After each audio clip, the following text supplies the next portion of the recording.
Siti Aisyah, NIM A1C2222074. Assalamualaikum warahmatullahi wabarakatuh. Kami dari kelompok 2, teori belajar humanistik, belajar dan pembelajaran matematika. Yang pertama ada teori belajar humanistik.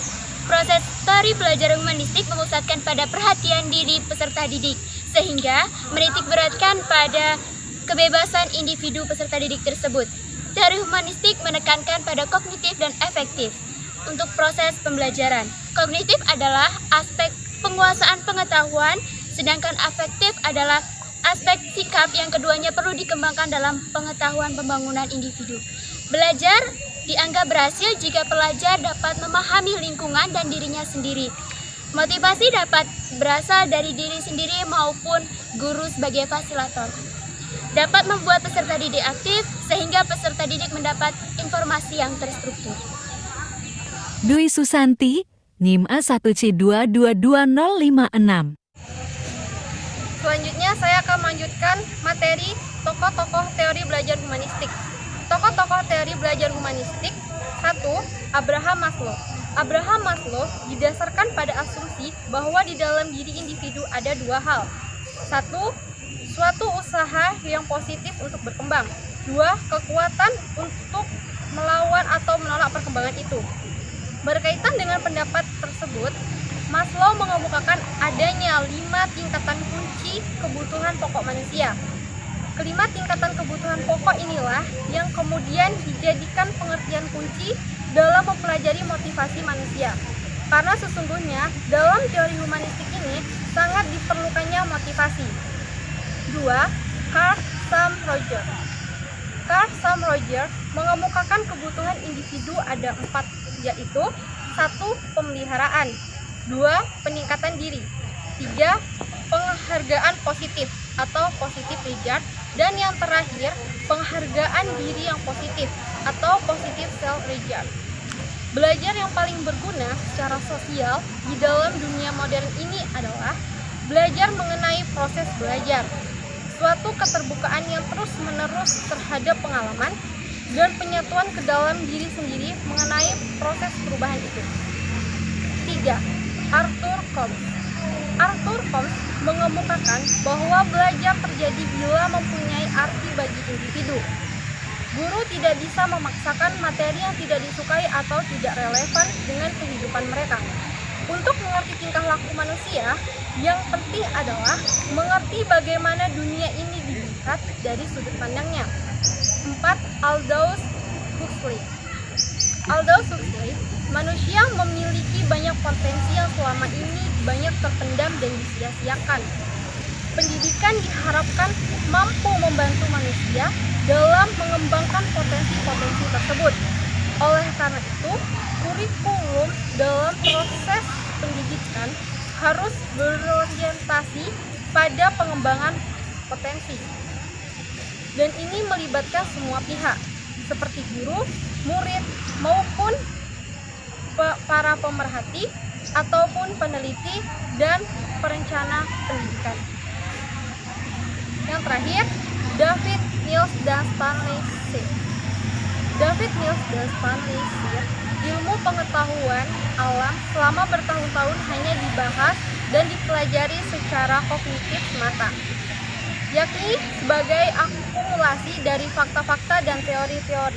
Padahal, bagaimana praktek dari ilmu pengetahuan selalu melibatkan elemen-elemen efektif yang meliputi adanya kebutuhan dan pengetahuan, penggunaan intuisi dan imajinasi dalam usaha-usaha kreatif, pengalaman yang menantang, frustasi, dan lain-lain. Fajrul Hidayatullah Rizkia, NIM A1222002. Selanjutnya, materi ketiga, yaitu aplikasi pembelajaran para ahli humanistik. Yang pertama adalah menurut Abraham Maslow. Menurut beliau, manusia terdorong dari pemenuhan kebutuhan hidupnya, yaitu memiliki 5 komponen. Yang pertama adalah fisiologis, yang kedua adalah kebutuhan rasa aman, yang ketiga adalah kebutuhan kasih sayang dan memiliki, keempat adalah kebutuhan harga diri, dan yang terakhir adalah kebutuhan akulturasi diri. Proses Teori belajar humanistik memerlukan 5 komponen tersebut. Dan menurut beliau, kebutuhan yang tertinggi adalah yaitu memotivasi untuk mengembangkan sepenuhnya potensi seseorang manusia. Dalam pandangan Maslow juga, aktualitas akan terjadi setelah kebutuhan yang rendah terpenuhi, baru kebutuhan yang tinggi dapat terpenuhi kembali. Maslow memperingatkan bahwa sebagian besar orang berhenti mematangkan diri yang tinggi, dan mereka tidak pernah mengualitaskan dirinya sendiri. Natasha Rahma S. NIM A1C2222088. Selanjutnya saya akan menjelaskan materi tentang aplikasi pembelajaran menurut para ahli humanistik. Di sini menurut Kasam Rogers. Menurut Kasam Rogers, berdasarkan ahli psikologi humanistik yang berupaya menggambarkan keterampilan dan informasi kognitif dengan segi-segi afektif, nilai-nilai, dan keterampilan individu.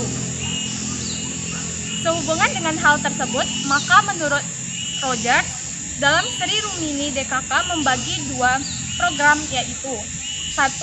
Confluent Education. Confluent Education di sini proses pendidikan yang memadukan antara pengalaman afektif dan kognitif, yaitu pengetahuan dalam kelas. Dalam pembelajaran ini, siswa tidak hanya memperhatikan atau membaca, tetapi siswa dapat berdebat positif dan juga memberikan pendapatnya. 2. Cooperative Learning.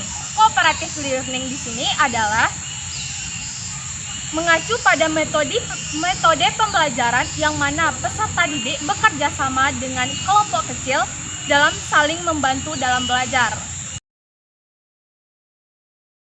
Satria Bayuha, NIM A1C2222035. Baiklah, selanjutnya materi kita terakhir yaitu implementasi dari teori belajar humanistik. Yang pertama ada Student Centered Learning atau yang bisa disingkat sebagai SCL. Pada proses belajar ini, siswa sebagai pusat, di mana siswa diharapkan agar dapat membangun potensinya sendiri, baik dalam pengetahuan maupun sikap. Yang kedua ada Humanizing of Classroom, di mana pendidik diharapkan agar dapat membangun jati diri siswa sesuai dengan kepribadian atau karakteristiknya sendiri. Yang ketiga ada Active Learning atau yang kita kenal sebagai metode pembelajaran aktif, di mana siswa diharapkan mampu mengenal jati dirinya sendiri sesuai dengan kapasitas belajarnya, lalu dapat menghadapi masalah yang akan ia selesaikan sendiri. Yang keempat ada Quantum Learning atau metode penghafalan. Dan yang terakhir ada The Accelerated Learning atau yang kita kenal sebagai metode pendekatan yang lebih maju daripada metode yang lain. Pada metode ini berdasarkan sebagai pikiran otak siswa tersendiri.